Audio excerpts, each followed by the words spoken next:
Welcome to another episode of Preparing for the Unexpected. I'm your host, Alex Fullick, and as always, we like to talk about things related to security, business continuity, risk, resilience, anything that helps you, your organization, or your community prepare for, respond to, and overcome adverse situations. If you'd like to be a guest on the show, please feel free. You can find me on LinkedIn. I am the only Alex Fullick there. I'm really easy to find, and I do respond to everything I get. Today, we're going to be talking about a very important subject, something that's in the headlines around the world, ransomware. And I'd like to welcome back to the show today, Agni Sarkar. Agni, welcome back. Hey, Alex, thank you. And I'm very happy that I'm here. It's good to be back. It's good to have you here. And I'm glad that we're going to talk about ransomware because you have a lot of experience in that. So I know you're going to be sharing a lot of great insights on the topic. Now, I know it's been a while since you were on the show. So can you give us a quick minute or two about yourself, what you do, and how you got into what you do? So I am an ex-CISO, and currently I work as a CISO advisor, bringing my experience and knowledge of protecting information to how others can use that information to do things better. And that's where I am now. But I didn't get into this in a very planned way. I really wanted to. I started off as a network guy, and then rather I started as a sales guy, and then became a network guy, and then became a security guy, a consultant. But the real transformation happened when I became an auditor, because that's what taught me the rest of everything that I learned. Because when you have an auditor's perspective, you're looking for those things, those little warning signs that you should be looking at in case you're taking a road ahead. The CISO role is something that I I've been very excited about all this time, and I've gathered a lot of shine, like a rolling stone, Mhm. uh, a lot of shine, and that shine is due to the fact that the CISO roles have evolved over a period of time, and it's become more and more complex as we go forward. Because earlier there was no CXO who was about information security. We had a CEO, we had a CIO, we had a CRO, a CFO.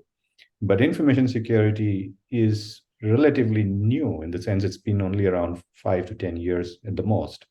And it is now that very many people are getting on to get a seat at the board where they're able to advise. I mean, cybersecurity is becoming a board topic, and Mhm. I thought this is the right time to get away from doing an active CISO job and get into an advisory role where I can teach other people and train other people on how to be an effective CISO while they're doing what they're doing. Yeah, well, I'm glad to have you here. And it's interesting what you just said about CISO being a new role. I've actually known two people that were vice presidents in information technology or somewhere in there, promoted to CISO, and all of a sudden they told me their world changed. There was so many different things that they had no idea. They just kind of assumed, or board members or somebody assumed that, oh, security is an IT thing. Fine, we'll just lump it in with all the rest of the stuff. And people got promoted into these roles, but they weren't ready for it.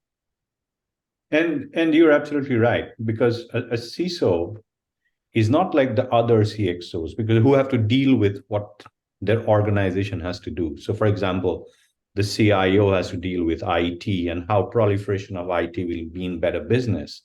The CFO will focus on finance and how proper practices in finance will help the company who do better, and Mhm. so on and so forth. The CISO has to deal not only with what the information security team has to do or the cybersecurity team has to do. The CISO has also got to deal with what the cyber attackers are doing and how do we keep track. So it's quite complex, because it's one thing to look inside and do things. It's another thing to look inside and keep a hawk's eye outside. I mean, if you look at what the CISOs are discussing today, they're discussing about cloud ransomware. They're discussing about a particular hacker team who has been active in stealing information. They're discussing about anything but cybersecurity of their own organization, just so that they know what threats they're facing and how they can actively counter those threats when it comes, when the time comes. Well, let's ask the very first question, because our topic today is ransomware. What is ransomware? So ransomware basically is a malicious software. And the whole idea is to, somehow land on a computer and encrypt files and make the computer system inaccessible to the users or the owners or whatever you call that. Most of it is, and they can do many things. They can encrypt your master boot record. They could encrypt files. They could encrypt your login. So many things that they can do today with technology going on and on. Who knows? Maybe there'll be an AI which will be able to do something more like that.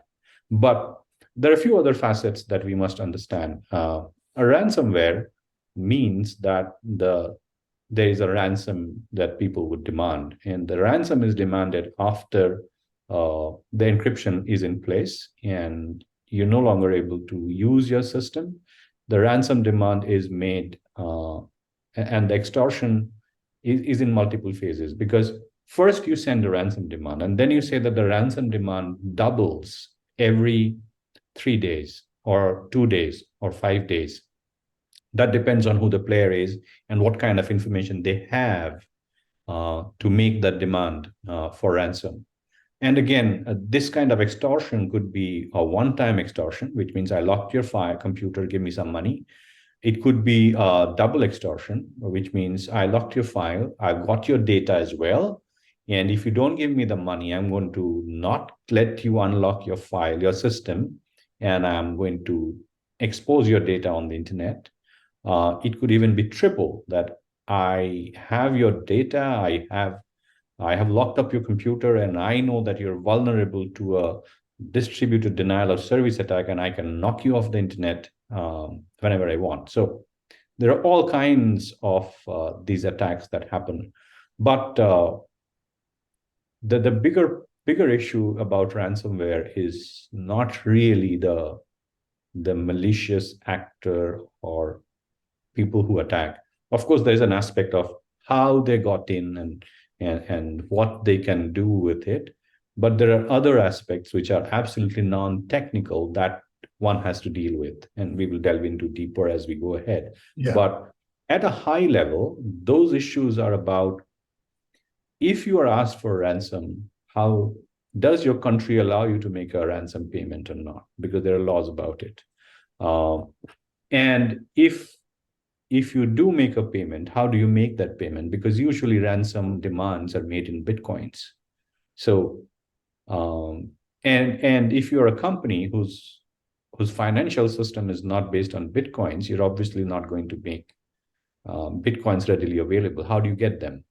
And then what about cyber insurance? You've got cyber insurance in place. How does that play in this whole ballgame? So what I'm trying to say is that there are technical aspects, there are non-technical aspects, and like any crisis, the biggest element, as you are already aware, is communications.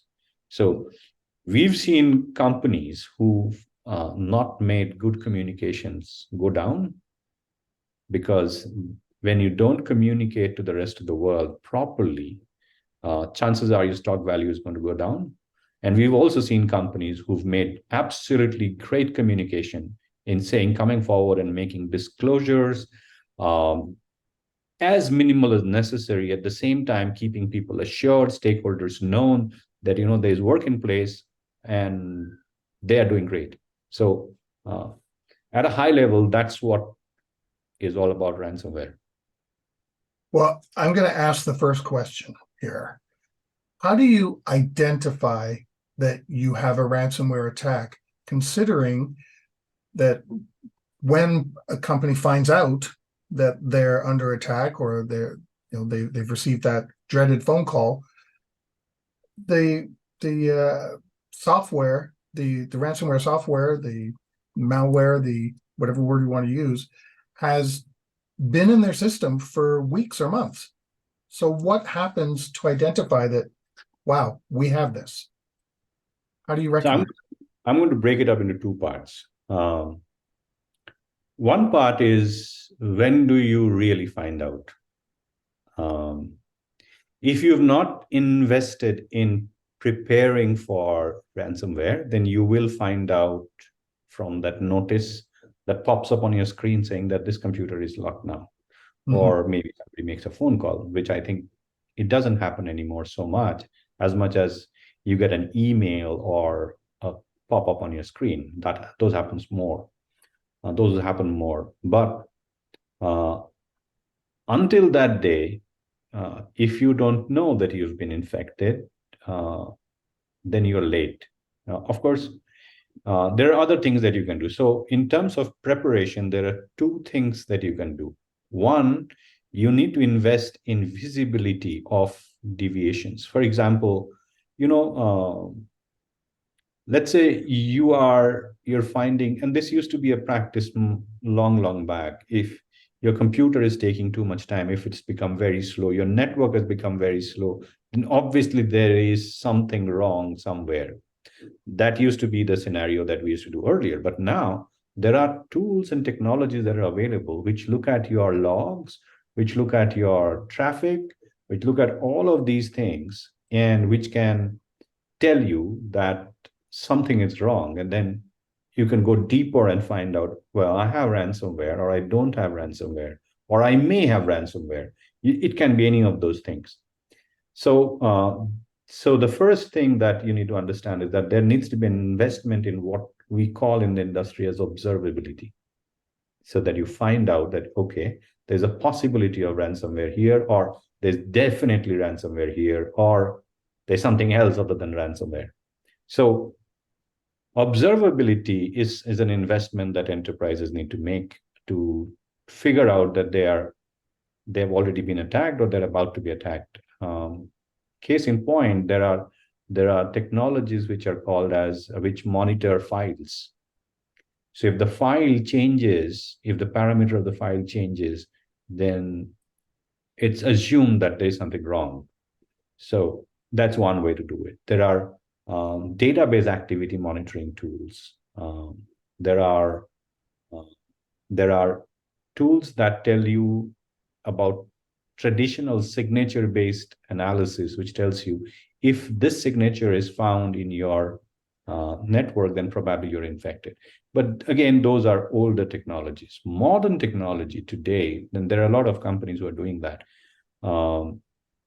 There are mechanisms by which you can find out what is called as an indicator of an attack. So there are two components that I'm going to talk to you about. One is called as an indicator of an attack.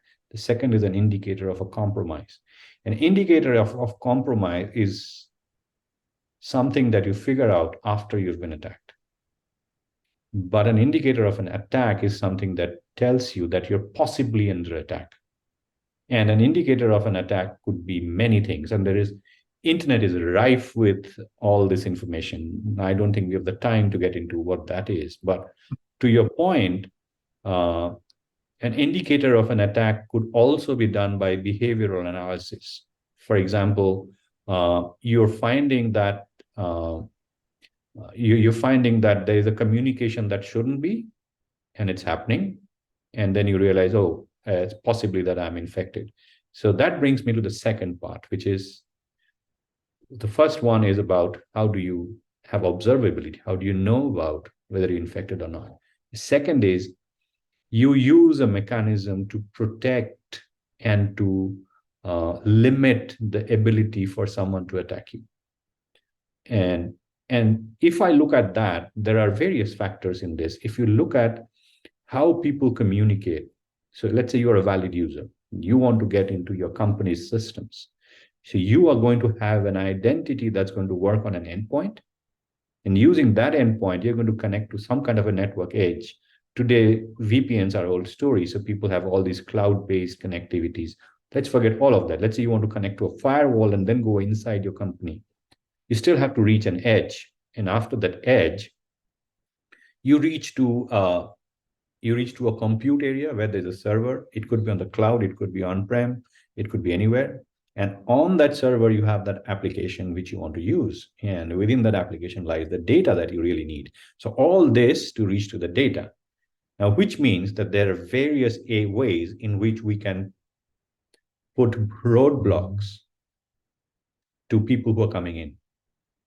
So the first point we talked about was endpoint. There are tools that are today called as EDR, endpoint detection and response. These tools are able to detect deviations from normal and sometimes kill those. They just act as process killers. That's good. That's also not so good in many places. But some of the prominent players in that market are doing a phenomenal job of making the EDR happen. But EDR is not alone, because your attack may not happen on the endpoint. Your attack may happen on the edge. So some attacker, I talked about distributed denial of service. So it's like, if you remember, Yahoo went down long back for some time. And the reason that they went down is some threat actor was throwing petabytes of traffic onto their gateway. So if you have that kind of a traffic coming to you, continuously, your gateway is doing nothing but processing that traffic, which means all the other users are not getting to your gateway. So your system becomes unavailable. That's one way, but that's your gateway. Now, someone could attack your gateway. Someone could try to fool the gateway to get in, because today's attackers are not people who come in through your main door using a sword or a gun. They are people who sneak inside. So they want to come in and they want to attack your application. Sometimes you publish applications on the internet. I mean, most of the applications that we use, your banking application, your e-commerce application, you want to buy from Amazon, everything is on the net, right? And there are gateways on the net. Each of these well-known companies also use various gateways. But at the end, you land on what is called as the compute part, where you have the server.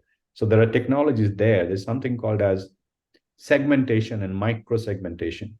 So when you use micro-segmentation, you create what are called as micro-segments, which says, okay, so if Alex comes in, and if he's going to use my Amazon website, then from there, Alex cannot go anywhere else.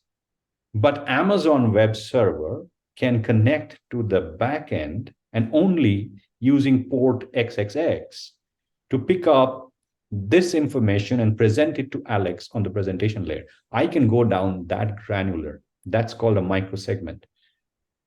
Investment in microsegment today that's your last line of defense, because after that, all you've got is the data. Of course, there are ways and means in which you can protect the data. There are technologies called as DLP, which is data loss protection. So you can put in a rule for that says that no matter what happens, this data is not going out. And you can train the tool, and with the advent of artificial intelligence, all these things have become easier now.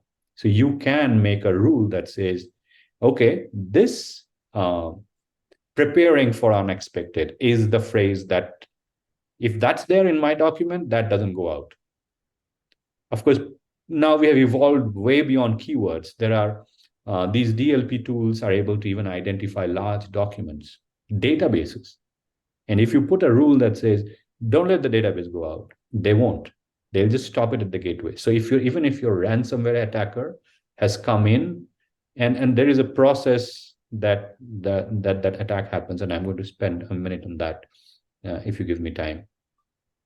So when the ransomware attacker comes in, even if he tries to pick up, even if he does encrypt your system, he won't be able to take out the data because the data is locked. If he comes in, so the way this happens is there's something called as MITRE attack framework. It's available on the internet, and anybody can go there and find out. They have an 11 or 13 stage definition of how attacks happen. In fact, I'm fascinated with that framework because they've gone down to defining tactics and techniques freely available on the internet for everybody to use, which precisely defines what an attack looks like.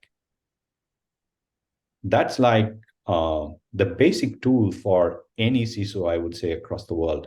You need to understand that. And I'm very impressed with the work that MITRE has done and is continuing to do. So what happens during an attack is first there's a recon. People go and find out what they can attack. So you can't stop that. Then they do an initial access. So when they do an initial access, that means they found out what they can attack. They found a vulnerability, and now they're getting in. The other problem is fixing vulnerabilities itself is a challenge. I don't know how many people have told you, but it's not easy to fix all vulnerabilities because it requires downtime. It's also not easy to figure out how many vulnerabilities I will fix. That's a different challenge altogether. So coming to the point, if initial access has been done, then after the initial access, people try and establish what is called as a command and control, which is a remote, remote interface which the attackers can use to come in and go out. You talked about certain number of days. It's 180 days that used to be before the initial access and the next stage, which is the lateral movement. So the microsegmentation helps you in stopping lateral movement. The initial attack can be stopped through EDR. And then if the command and control is set up, your observability will tell you from reading the logs that, look, there is looking like an activity which shouldn't be happening. You go there and you find the command and control and you can destroy it. But that doesn't mean that it'll go away. In fact, it can keep recurring. And depending on how good the attackers are and how weak you are, it can continuously happen. So it's only after the lateral movement has succeeded, and for recent Gartner, was it CrowdStrike? I think it was CrowdStrike who came up with a report that said that now it's no longer 180 days. After initial access, if you don't have the mechanism to stop lateral movement, your attack can happen in 2 days. Wow, that's a big difference. Yeah, so people are, so this is happening right now. I mean, look at what AI can do. Today, I don't know if you read in the news that there was a gentleman in the US who received a call from his daughter saying that, Dad, I've been kidnapped and they've taken all my money and I'm stuck here. I want you to send some money to this number, et cetera, And he got very worked up, and thank goodness he called his daughter. And she said, no, nothing happened to me. Who told you all this? He said, I received a call just right now from your voice. So that's AI voice modeling. There are many ways people are getting in. There is a very famous case about ransomware and ransomware attacks. These guys are very smart. Earlier, the ransomware attacks used to happen on financial industry, on e-commerce, where they see money happening. Ever since 2021, they figured out it's far lucrative to attack a critical industry, or rather the utilities, than the financial industry. So remember the pipeline attack that happened some time back, 2021, right? So the idea was to choke the billing systems so that sooner or later, these guys are going to lose money because they can't bill, but the gas keeps going out, right? And then they're going to stop the gas. If they stop the gas, then that's the Eastern Starboard, which means all the vehicles will start piling up on the highway, and that has a cascading effect into the country's economy. So we've only got about 1 minute left in this segment. Oh, sure. Thank you. So to come back to your point, how do you know that you've been attacked? You need to have a combination of all these to understand that there are symptoms of an attack. It's something like symptoms are available. They're widely available on the internet. So it's not like COVID-19 that phase one you had you had some other symptoms. Phase two you had some other symptoms. No, the symptoms are more or less the same. The behavioral understanding is available. If you are able to invest in the abilities to protect and detect, then chances are that you will know about your ransomware infection much, much before you see that dirty screen. Mm-hmm. On that note, we've come to the end of our first segment. We're talking about ransomware with Agni Sarkar. And in our second segment, we're going to talk about what happens when you discover you are under attack, how to respond. We'll be right back. If you liked that video, thumbs up. If you didn't like that video, thumbs down. But leave me a message and let me know your thoughts. Of course, don't forget to subscribe. And in the meantime, stay prepared, everybody.